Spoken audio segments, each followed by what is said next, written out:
Denise here, welcome back to my channel.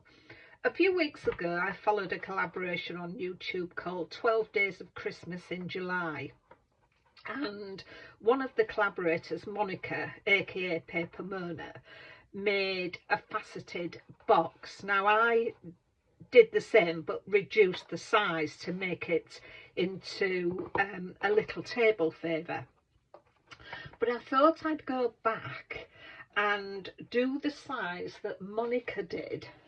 But what I want to do is I'm going to make two of them, and we're going to join them together. So this is the first one I've made, so I'll give you the measurements and the markings that we need for this new box.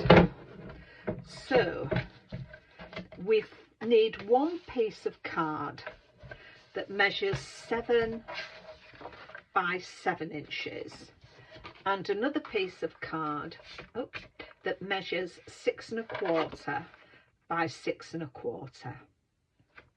Now on the 7 by 7 card we need to score on all sides at 3/8 of an inch. So that's 3/8 of an inch on all 4 sides. So that's that. So we'll pop that away for now because we will need that again. Once we've done the scoring, we then need to mark on this one, the 7-inch one, we need to mark it at 3.5 on all 4 sides. That's 3.5 inches. I will put all these measurements in the description below.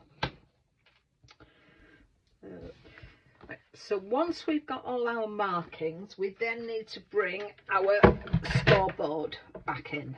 Now I've got a little mark on my 6-inch scoring line. You may not be able to see it, but I can see it's a dark green, and what we're trying to do is align the marks that you've made in that groove, trying to line it up with that groove. Bring that one down and score between each marking, and then turn it around and do the next one. You could even do this by just putting a ruler against it and going along with your scoring tool. Let's put that to one side, and then we'll go to this other piece. Now this one measures 6 1/4, so 6 1/4. So we want to mark at 3 1/8 on all 4 sides. So that is 3 1/8 on that one, 3 1/8 there, and 3 1/8 there. Now scoreboard comes back in, and again be a little easier to line them up because it's right on the edge of the paper this time, but we need to line those marks up again. As I say, if you put a mark down one of your grooves, it is easier to do it. So again, we need to score between those 2 markings on all the sides, and there we are.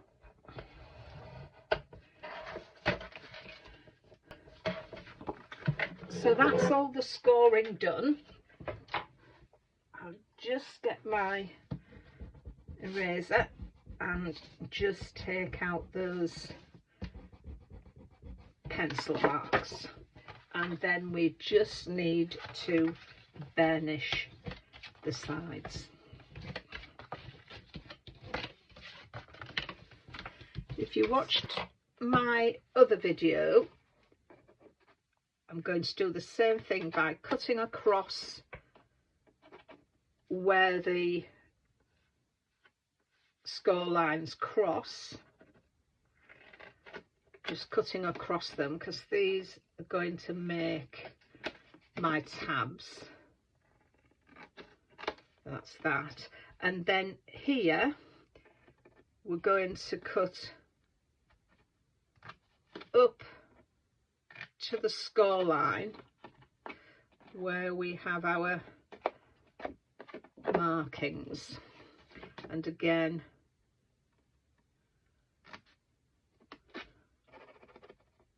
on that side, and the same and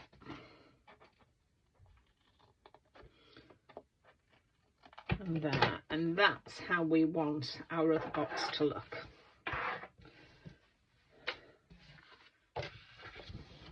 And then we just need to burnish all these. So I'll start off by showing you how I'm going to stick it together. So we just need to put our glue on the top of there, and then take our first one, line it up with the score line, and then just glue it there. Let's just press that down. So that is the first one, and then we go round to this next one.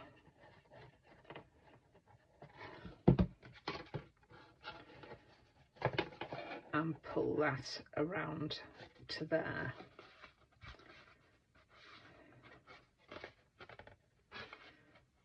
And then just let it take purchase before you go on to the next one.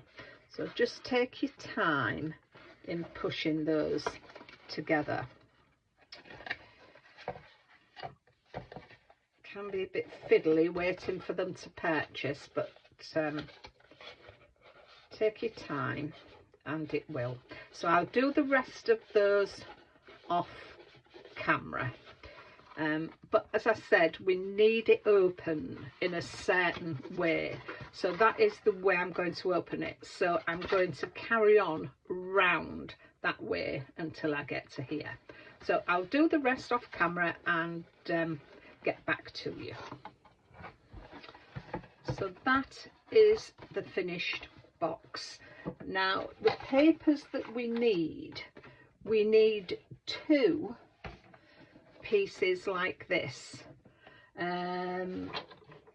which measure 4 1/8 by 4 1/8, and that's for the top and the bottom.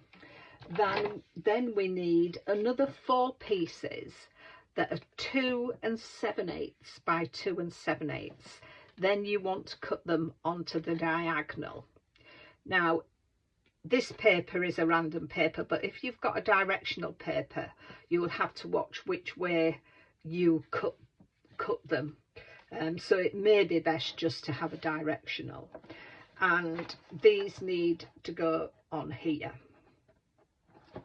Now I've realised when I've been looking at this, I've actually put this paper, because I wanted to show you what one of them looked like, I've actually put the paper on and it's been put on in the wrong place. So it's probably better to stick your boxes together or do all your triangle papers before doing the top and bottom, because what I want to do is where the openings are, I want to do it so that the openings look like that. So we've got one opening that way and one opening that way. So I'd leave your top and bottom pieces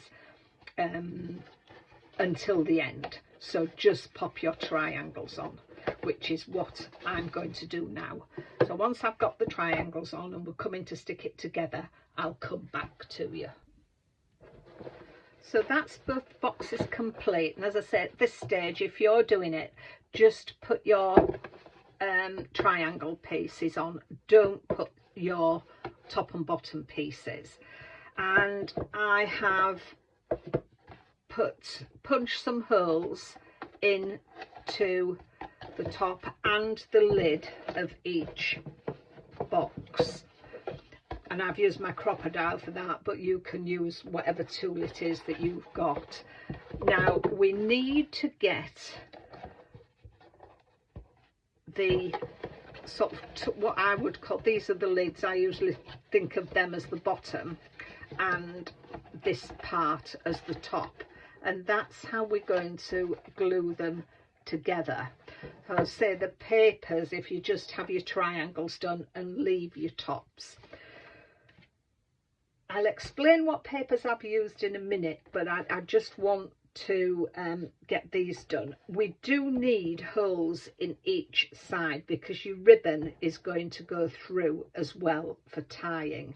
So I've got some brads as well, which I'm going to pop in. These are just some out of my stash, so we'll just get them. I'm just going to put them in the top ones and not the bottom. I don't know, I think it will be strong enough, so that's how they're going to be. So I want to get this stuck down now just to show you how it's done.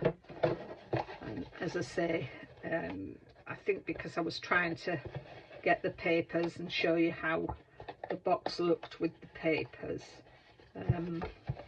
I've put mine on in the wrong way. So this one, ignore that there's paper there, and we're going to get it so it's like that. So I need to glue the top, and what I'm going to use for this is Collal glue, because I think this is going to, well, I know it's a harder, it dries hard, it takes a while to purchase, but once it does, it's very strong and it dries quite hard. So I'm going to open that because I'm going to push down with that. So let's get this level, get this all pressed down where we need it. It does move about a bit at the beginning because it gives you that time to get it where you want it to be, and then you can go in with your bone folder or a ruler to get it all stuck down. And as I say, once this dries very, very hard, so it will be strong. Your box will be strong. So we just, there we are, and there is your lid. So then I'll just put my paper on the top, and as I said, I've come back to the papers. These are the papers that I'm using.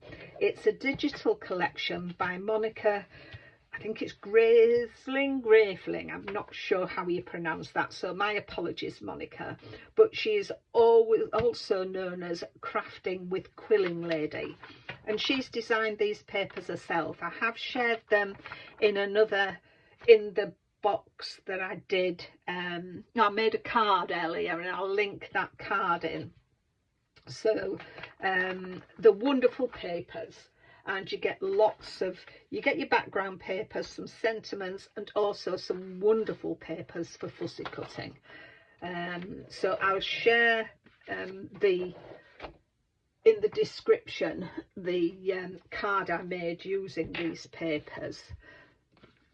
So we're just going to put these on the top now, top and bottom. I hope you have a go at this. It is a little bit fiddly, but it really is. I think the effect of it is wonderful. It's worth the sort of little fiddly bits, and you know, just take your time, and it really is worth it. I think the effect of it is fabulous. So that's the boxes glued together. So now it's just a case of threading some ribbon through and decorating. So just through that eyelet and then through the holes in there. Just close that down and then up through this one. That one in there. Close that one and pull them together. And then you can, before adding the ribbon, before tying it off completely, you could hang a tag on there. I have from the set a lovely wreath which I've fussy cut out, and a little angel for the top as well. So I'm going to go away and decorate this, and I'll come back to you when that's done.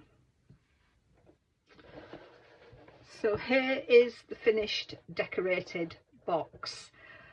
I thought I was videoing when I put the decoration on, but I haven't, so I'll go through what I've done.